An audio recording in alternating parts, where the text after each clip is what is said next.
तर खुद्द वायकरांचं या सगळ्या आरोपांबाबत आणि क्लीन चिट बाबत नेमकं काय म्हणणं आहे जाणून घेतलंय आमच्या प्रतिनिधी जुई जाधव यांनी। शिवसेनेचे खासदार रवींद्र वायकर माझ्यासोबत आहेत। सर, तुम्हाला क्लीन चिट मिळाली आहे कथित जोगेश्वरी भूखंड प्रकरणातून, काय सांगाल? पहिली प्रतिक्रिया तुमची?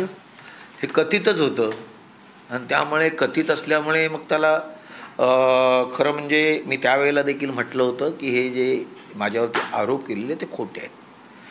मी पोलीस स्टेशनलाही म्हटलं, मुंबई महानगरपालिकेलाही म्हटलं, कारण ते मुंबई महानगरपालिकेच्या 1888च्या कायद्याच्या अनुषंगाने एखादा काही गुन्हा घडतो किंवा काही बांधकाम होतं तर त्याला MRTP ॲक्टच्या अंतर्गत ते डिमॉलिशन तरी केले जातं किंवा दंड आकारला जातो। हे दोनच गोष्टी आहेत मुंबई महानगर, पण मला क्रिमिनलमध्ये टाकलं त्यामुळे ते चुकीचं होतं आणि त्याच्या अगेन्स्टमध्ये मी सुप्रीम कोर्टापर्यंत गेलो। सुप्रीम कोर्टामध्ये गेल्यानंतर मुंबई महानगरपालिकेने ॲफिडेविट केली आणि ॲफिडेविट केल्याच्या अनुषंगाने ते मागे घेतं सांगितलं आणि तिथेच मॅटर संपलं होतं।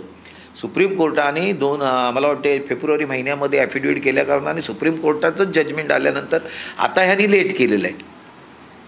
त्यांनी त्यांच्या ज्या काही कायदेशीर कारवाई आहे त्याच वेळेला करायला पाहिजे होत्या, त्यामुळे हे खूप लेट झालेलं आहे आणि म्हणूनच म्हणेन की सत्यमेव जयते। सर, जे तुमचे हितचिंतक आणि विरोधक आहेत ते असं म्हणतायत की तिथे गेल्यानंतर वॉशिंग मशीनमधून रवींद्र वायकर धुवून निघालेले आहेत आणि सत्तेत आल्यानंतर म्हणजे महायुतीत आल्यानंतर त्यांना ही क्लीन चिट दिलेली आहे, जे इतरही तुमच्या पक्षातील नेत्यांसोबत घडलं ते। मी महायुतीत नसतानाच मला सुप्रीम कोर्टाने क्लीन चिट दिलेली आहे। 20-2 मला वाटतं 23-2-2024 सुप्रीम कोर्टानेच रिझल्ट दिलेला आहे, त्यामुळे त्या बोलण्यात काही तथ्य नाही। परंतु आता म्हणजे खासदारकी देखील तुम्हाला मिळालेली आहे आणि आता ही क्लीन चिट कुठेतरी संदर्भ म्हणजे जे सर्वसामान्य जनतेच्या देखील मनात प्रश्न असतात की खरंच वॉशिंग मशीन आहे का महायुतीमध्ये? त्याने शोध लावावा आहे की नाही किंवा बोलणाऱ्यांनी शोध लावावा, कारण का तुम्ही झालात, भावना गवळी असतील, यामिनी जाधव प्रश्नच नव्हता। मी त्यावेळेला पण सांगत होतो ना की हे खोटं आहे म्हणून, आणि मी तिकडे जाण्याच्या अगोदरच ते सुप्रीम कोर्टामध्ये डिक्लेअर झालेलं आहे। म्हणजे आता न्याय मिळालाय, खरं उशिरा म्हटलं सत्यमेव जयते, उशिरा का होईना सत्याचा विजय होतो।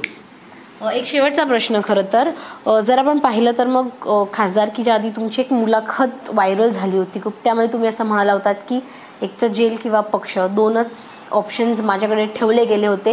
तर मग त्याचा परिणाम हा दिसतोय का? म्हणजे तुम्ही शिंदे गटात आल्याने तुम्हाला हे बक्षीस, तुम्ही वारंवार म्हणताय की आधीच मला क्लीन चिट मिळालेली आहे, परंतु त्याचंही बक्षीस मिळतंय का? अगोदरच मिळाले तर पुन्हा तुम्हाला तुमचंच उत्तर तुम्हीच सांगताय, त्यामुळे ते उत्तरच तुम्ही दिलेलं आहे। म्हणजे बक्षीस मिळालं असं बक्षीस म्हणत नाही, उशीर झाला ना, ते उशीर झालेला आहे तो।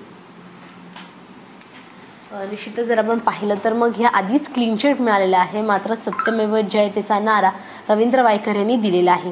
व्हिडिओ जर्नलिस्ट प्रतीक जाधव यांच्यासह जुई जाधव, NDTV मराठी, मुंबई।